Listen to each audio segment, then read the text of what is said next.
This is Ask a Biologist, a program about the living world, and I'm Dr. Biology. We spend a lot of time on this podcast talking about science. But what about the scientist? After all, science just doesn't happen. It's driven by people, and in particular people who ask questions, follow their curiosity, and sometimes struggle, just like the rest of us, as they try to understand how the world works. Today we're talking with Katelyn Cooper, a professor in the School of Life Sciences at Arizona State University. Her work involves something you might not expect in a science class: how learning science connects to mental health. She leads a research lab where her team looks at students, graduate researchers, and even professors, and asks questions like, what helps people succeed in science? And just as important, what gets in the way? She uses ideas from psychology, the science of how we think and feel, to understand how things like stress, confidence, and even failure can affect learning. Sometimes that means looking at data and surveys, and other times it means listening to people's real stories and experiences. One of her newest projects is called Fail-Safe Science, a series of videos and a podcast that helps students see failure in a new way, not as something to fear, but as a normal part of learning and discovery. Her work has been featured in places like the New York Times and the BBC News, but at its core, it's really about one simple idea: helping people feel better so they can learn better. Welcome to Ask a Biologist, Katelyn. Thank you. Thank you for having me. And do you prefer Katelyn or Katie? Katie's great. Katie's great. Okay. Well, I've been looking forward to this because this show is a lot about listening to the scientists, and we often forget to mention the things that went wrong, the struggles they might have had. And unless you're rather unusual, just about everybody's had some kind of a struggle in their life. So this will just be a great way for people to understand that they're just like everybody else. And maybe those that are out there staying away from science because of anxiety or some other things, they might say, hey, I can do this. So before we get there, what kind of a scientist would you describe yourself as? I am what they call a biology education researcher. So I study how students learn biology best. And to do that, I mentioned a little bit about psychology, but what are the tools for this? Well, lots of people come from a bunch of different backgrounds. So we draw from traditional education fields. We also need to know the biology in order to understand how students learn the biology. And then my lab and our researchers are really interested in that psychology component, how emotions and experiences affect students when they're in the classroom. So we draw a lot from clinical and social psychology too. Okay. Now, I mentioned you do a lot with what we call undergraduate, graduate level, and professors. Professors have just as much trouble as anybody else, and sometimes more, I suppose. But what about high school and middle school? I mean, I always look back, and it seems like in elementary school, everybody's a natural scientist, and nothing gets in the way. And it seems like we have a tendency to ruin them. Right? It's almost like we break them going forward and we start losing them. What's going on there? Yeah, absolutely. So very early on, people start hearing that they are not a science person, or they're not much of a math person, or they're not very creative, or they're not a music person. And it becomes talked about in this binary. And it's based on very little evidence. If you think back to your own experience, sometimes a parent says, oh, it's okay, you're just not a math person. I wasn't a math person either. And in fact, it's based on like one test in the first grade or something. And it becomes a little bit of a self-fulfilling prophecy, because then if you go into the next math class and you don't do so well on the first test, then you explain it by, I'm just not a math person, right? And you don't go try again because you don't see a point in trying. And so that starts in how we're raised and kind of socialized very early on to think of ourselves as either a science person or not a science person. And then that would often just stick with people up through college and into their adult life. And so it's really important to help people rethink some of those assumptions, especially as they get into high school and college. Right. And when you say science, you also brought up mathematics. And it's interesting because that's what I call a cop-out. A lot of people just say, oh, I'm not good at math. The reality is you haven't done any practice. Mm-hmm. It's like if I go into athletics or something and I say I want to pitch a ball or I want to hit a golf ball or I want to, kick a soccer ball type of thing. If I want to do any of those things, I have to practice. It's the same thing with mathematics. What's missing sometimes is between that and the sports is a lot of people enjoy the sports. And so they'll keep practicing because they just enjoy doing that. With mathematics, unless they find a purpose for that math, they sometimes don't stick with it long enough. Mm-hmm. My biggest point here is I just want to make sure that for those out there that say, I'm not good at math, really, you probably are. You just haven't had to use it. And if you have a need, you would do well on it. Okay, let's go back to biology, because you're in the life sciences here. What does that actually mean? So we really want to understand how people tackle complex biology problems and how they actually learn biology concepts. And a lot of people will focus on how do we teach biology best or what learning strategies can students adopt. And my research in particular falls more along the lines of, as you said earlier, what's getting in the way? What is preventing students from maximizing their learning opportunities? So all of that is encompassed in that broader field of biology education research. Okay, so then how do you do this? We can do a bunch of different kind of approaches to answer some of our research questions. And I would say that when we really don't have any insight into a research question, for example, when I started as a researcher, we had very little information about how mental health and how students' well-being affected them in the classroom. And in turn, how the biology courses actually affected their mental health and well-being. And so when we don't have that information, we'll start with an interview study, because I think it's really, really important to hear straight from the sources, right? It's not always very helpful to hear from their teachers or their instructors about what they think is going wrong, but instead to hear from students, how are you being affected or what are the feelings that you're having? And then we can build on interview studies by doing survey studies that allow us to have a better sense of how many other students feel this way, or do more students feel a particularly different way, right? And so the surveys allow us to see patterns at scale. And then finally, another aspect of the research is developing interventions. So if we want to really better students' mental health in a particular biology course, we could develop an intervention, but then do an experiment to actually test if it's effective, if it's working. So emotions and learning science. And so it's kind of that question of why do some students feel nervous in the classroom, especially a science classroom, and can worry or stress make learning harder? So let's talk a little bit about that. Let's do the first thing. Students feeling nervous in class. Now, there are students that feel nervous in class, probably doesn't matter the subject. Mm-hmm. And then there are those that are going to be nervous in that science class. And it's probably the ones that say, I'm not good at math and that sort of stuff. How do we deal with the emotions of learning?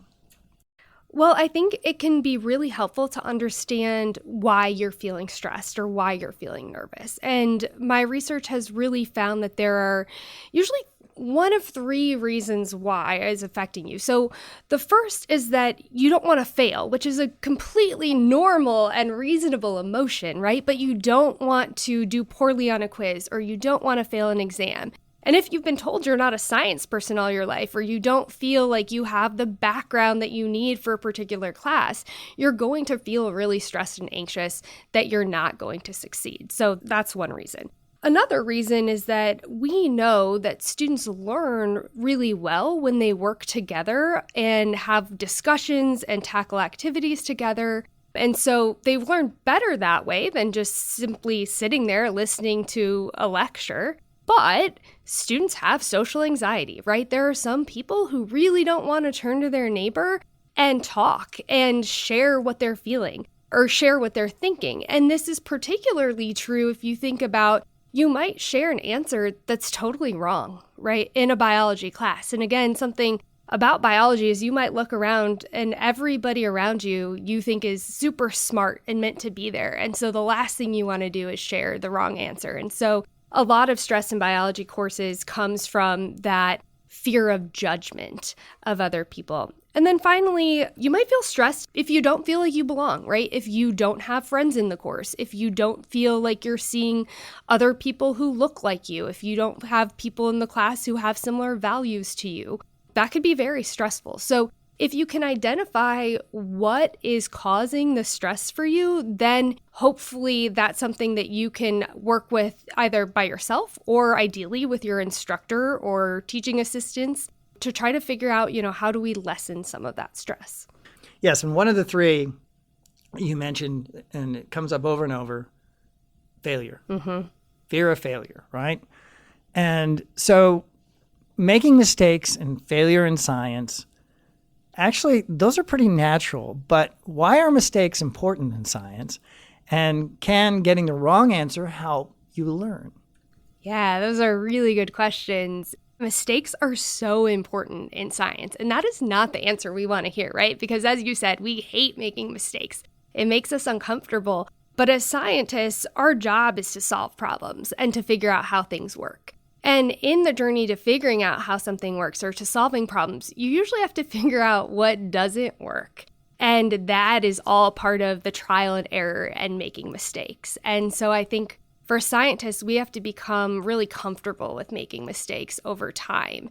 And you have to be a really confident person to be okay with making mistakes, because then you're not thinking the mistake is your fault. You're not thinking that the mistake is going to happen again and again and again. And in fact, you're going to see, okay, what can I learn from this mistake? And how can I re-engage with this particular problem? And that's exactly why making mistakes are really helpful for our learning, because if we think about just a simple biology problem, right? So you're doing a multiple choice problem. If you know the right answer and you guess the right answer immediately and you kind of move forward, I'm not sure how much you learned, right? But if you select the wrong answer first, then you might feel those feelings of frustration or disappointment, but you have to think about why did I get that wrong? What was I thinking that made me get that wrong? And then you have to think about, why was this right? And you're going to learn far more than probably if you had guessed the right answer to begin with. And so making mistakes is just something that is just very naturally part of science. So I think anyone who wants to be a scientist, the earlier you can be comfortable making mistakes, the better, because you just can continue to practice how to rebound from that. And it's just going to be something that is really, really helpful for your learning if you can view it that way. Right. Anyone who wants to go into the world of science and actually do just about anything in life, if you have fear of failure, you're going to have a problem. So you need to figure out how to deal with that, right? When scientists do experiments, they often do not know what the outcome is going to be. Otherwise, they wouldn't be doing the experiment. So we often will say, an experiment failed. Or sometimes it's a matter of the process. I did electron microscopy. There's a lot of prep for those samples. You could have something you did wrong during the prep, and then the sample is ruined. And that could take sometimes weeks before we could actually go to look at it. In step 2, in day 2 of a 2-week experiment, you ended up making a mistake, but you didn't know it until 2 weeks later. Let me tell you, it is not a fun thing to experience, but I guarantee you don't do it again, because you just make things better. You figure out the process to make sure you don't repeat those sort of things. I'm only mentioning it because, I'm just like anybody else. I have made mistakes, and you have to figure out how to recover from them, right? But I think that that's really important that you're willing to share that and talk openly about that, because something that we see is a lot of scientists, that's not part of their stories that they talk about, right? They talk about all the things that went right, because that's what we want to remember. We want to remember those positive things, and we're often asked questions about what went right and how we got to where we are. But being open and honest about some of those failures, which is a really strong word, right? As you said, sometimes science just fails, but then it's labeled a failure, can be really helpful, because it helps, right, hopefully students, whether you're in middle school or in high school or in college, recognize that, this setback is something that really successful scientists experience all the time. And there are those times where you can make a mistake and it actually leads to discovery. interestingly enough, right? We could have a whole show on those. Matter of fact, that might be a fun one to do someday. All the mistakes that happened that turned into amazing success stories down the road. Yeah, and actually those are some of our only examples of failures when you look into it. Like when you talk to a graduate student about, successful scientists who have failed, it's, oh, look at this amazing Nobel Prize winner who had this failure. Well, I don't know how relatable that is, right? And so I think that those stories are really important. And then I think that example you gave is so great that, actually something happened in week 2 and you don't even realize it happened until month 2. And there's not a lot of good that came from it, right? You really have to think through, obviously you learn something, but sometimes failures are just really, really frustrating. So this is great. We're talking about mistakes.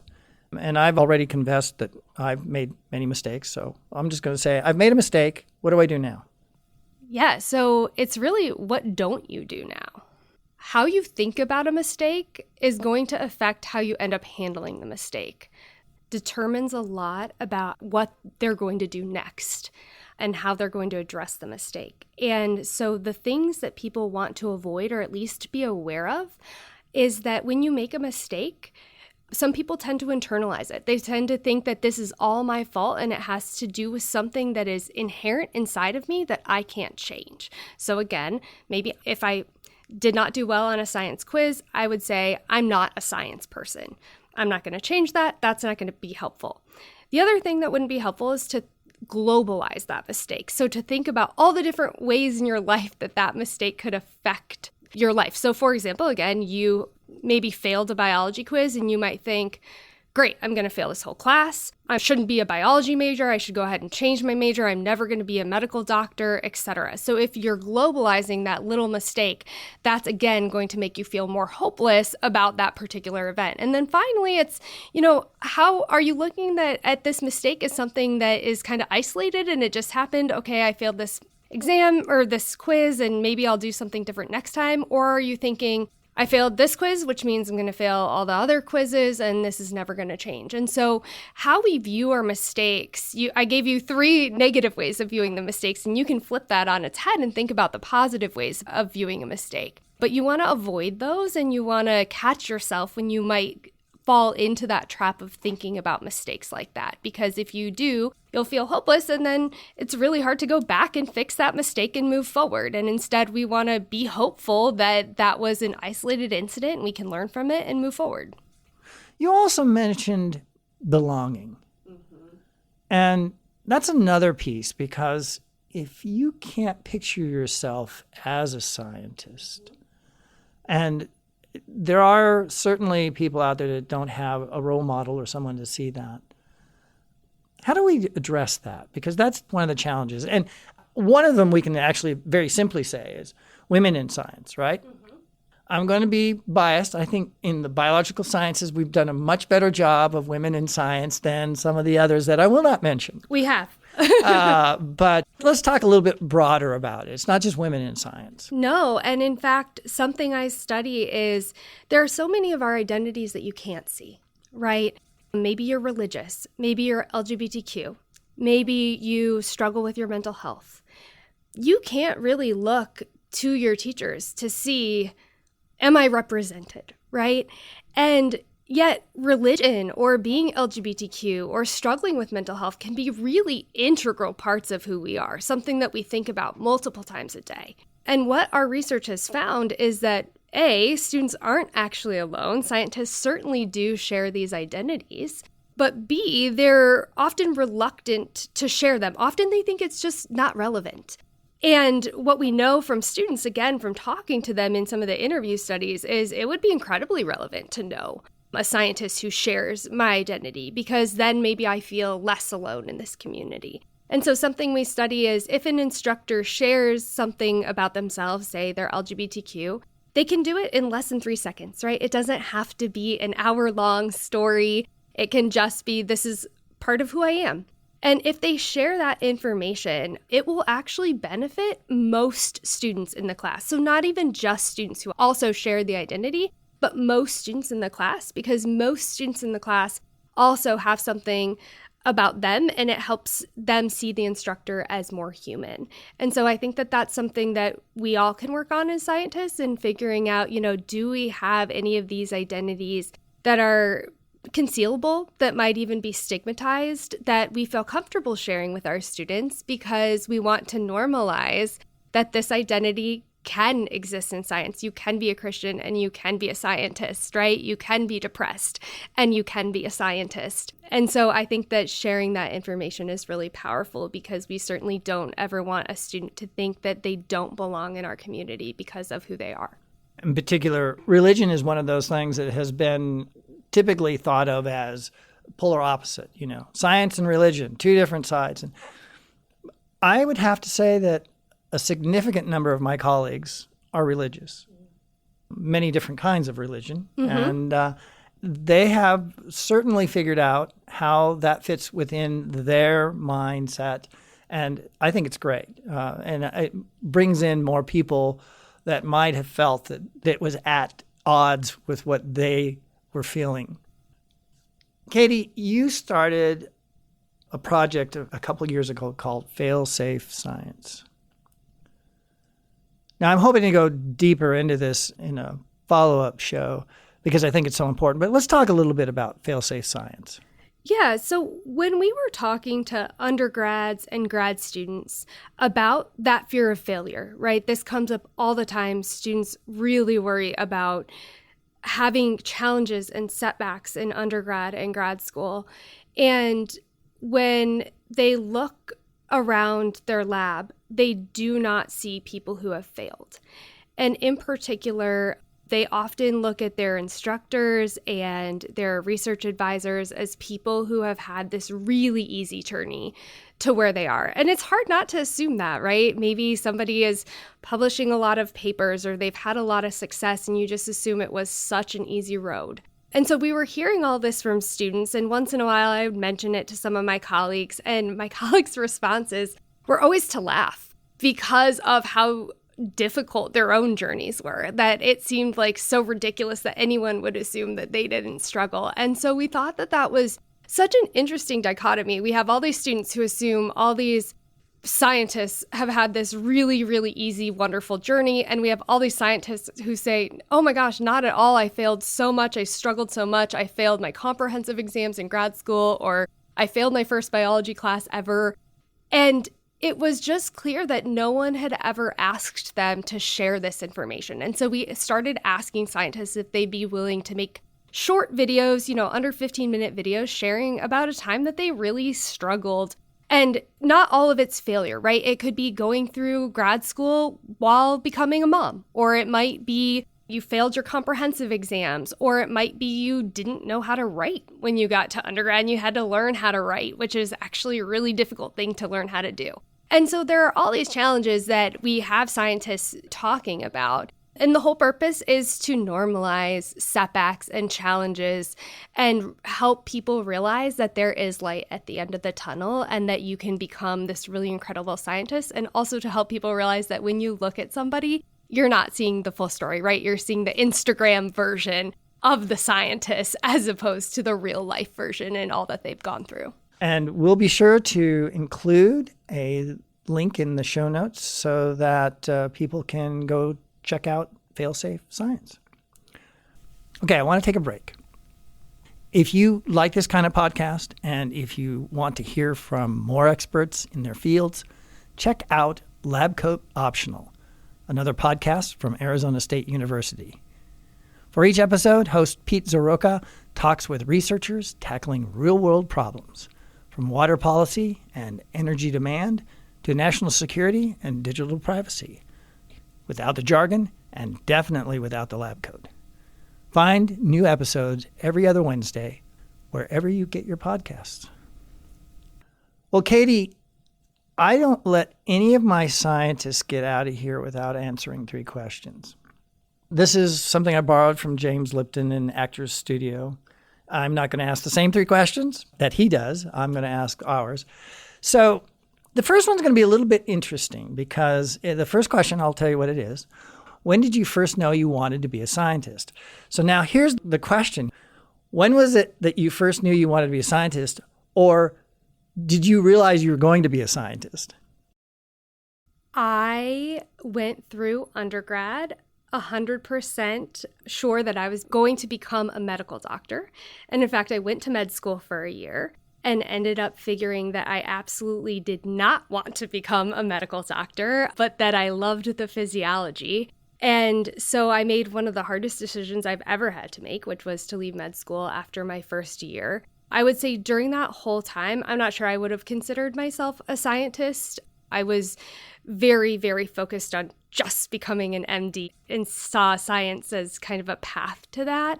Afterward, I started really thinking more about education and some of the problems in higher education and some of the things that prevent students from succeeding and things that are often out of their control. And I would say that was the first problem that I really, really wanted to solve. And that's when I would say that I wanted to become a scientist, or I knew that I was moving in the direction toward becoming a social scientist. Ah, okay. So the next question is, I'm going to take everything away from you right now. Then this is a thought question. I do not have that power, and if I did, I would not do that. You aren't going to be doing your research that you're doing here. I'm going to take away teaching, because obviously teaching would fit in that as well. I want you to think about if you could do anything, and just say you had the skill set in it, what would you do or what would you be?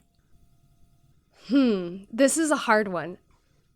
I would say if I had the skill set, so it can be completely unrealistic, I think I would want to see what it's like to be a professional athlete.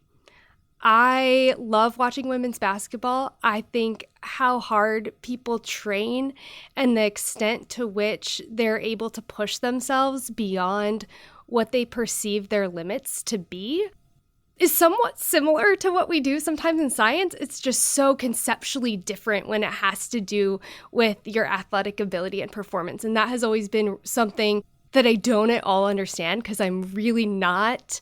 I'm going to watch me say I'm not an athlete, or I'm not like an athletic person. But I will say, I think to your point, being athletic is not something I practiced often growing up. And so, yeah, maybe I'd try a life as an athlete just to see what it's like. Right. It's interesting you'd mention that, because there are people that are good in a particular sport, but then there are the true high-level athletes, the very top. And it seems to me what separates them isn't so much the physical, it's the mental.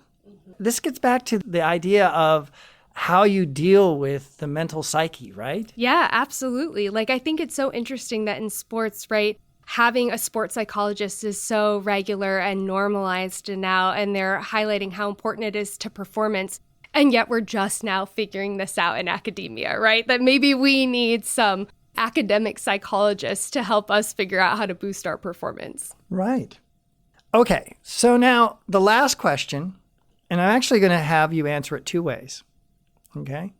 The last question is, what advice would you have for a young scientist, or perhaps someone who always wanted to do science, but maybe we're told that you're not a scientist and do something else? What advice would you have for them? And so I'm going to have you do that. And then when you're done, I'm going to ask you for what advice would you have for the parents and others that are mentors for those that are struggling. Okay, so let's do the first one with the advice for the person themselves. I would say my advice for somebody who's interested in being a scientist is really answer the question why you want to be a scientist, and let that motivate you. Because I think that anyone who wants to be a science person, I truly believe can be a science person. And the motivation is what's going to really get you up in the morning, to get you to put that extra effort into practicing those science problems, to understanding different phenomena, to asking questions. And so if you can identify what excites you and what's going to get you up every day to think about science and work on science, that can be so important and certainly override what you have been told about your abilities. Perfect. All right. So what about those parents and the other mentors out there? What are we going to do to give them a little more skill set so they don't break them? It's not too late to walk something back, right? I think that many of us were raised in a time where we were handed a toy based on our gender, right? And that for men, that tended to be blocks and science-y things or outdoorsy things. And for women, that often tended to be a cleaning set, right? Or a cooking set. And so, it's not surprising that then, people in these generations grew up to say, this is what you're destined to be, or you're not good at this. But it's okay to walk it back, right? It's okay to sit down with your kid and say, I know we've always said that you're not a math person, but what if you are a math person? Or, you really did awesome on that. Like, we should explore that more. And so I think, just not being afraid to say, we should rethink how we've been talking about what skill set you have. And I don't care if that is creativity, if that's music, right? This could be any skill set that maybe you've kind of labeled for your kids and that they are or are not a particular type of person, and bring it back to what are they excited about? What are they passionate about? What are they willing to work for? You know what? That sounds like a really good book that needs to be written. And it could even the title, you can walk it back, or you do get a do-over. I could see all sorts of things, where failures become success down the roads. Wow, we could have all sorts of fun. Mm-hmm. Well, Katie, thank you so much for being on Ask a Biologist. Thank you for having me. I think this is going to do a lot of good. And the students that you've been targeting, the undergraduate and the research graduate students and the faculty, it'd be really great just to be able to get them into fail-safe science. Absolutely. We just want to spread the word that setbacks are normal and that there's light at the end of the tunnel, so keep persisting. You have been listening to Ask a Biologist, and my guest has been Katelyn Cooper, a professor in the School of Life Sciences at Arizona State University. And hey, if you enjoyed this podcast, be sure to check out the episode notes. We're going to add some links in there to help you dig deeper. The Ask a Biologist podcast is produced on the campus of Arizona State University and is recorded in the Grassroots Studio, housed in the School of Life Sciences, which is an academic unit of the College of Liberal Arts and Sciences. And remember, even though our program is not broadcast live, you can still send us your questions about biology using our companion website. The address is askabiologist.asu.edu. Or you can just use your favorite search tool and enter the words Ask a Biologist. As always, I'm Dr. Biology, and I hope you are staying safe and healthy.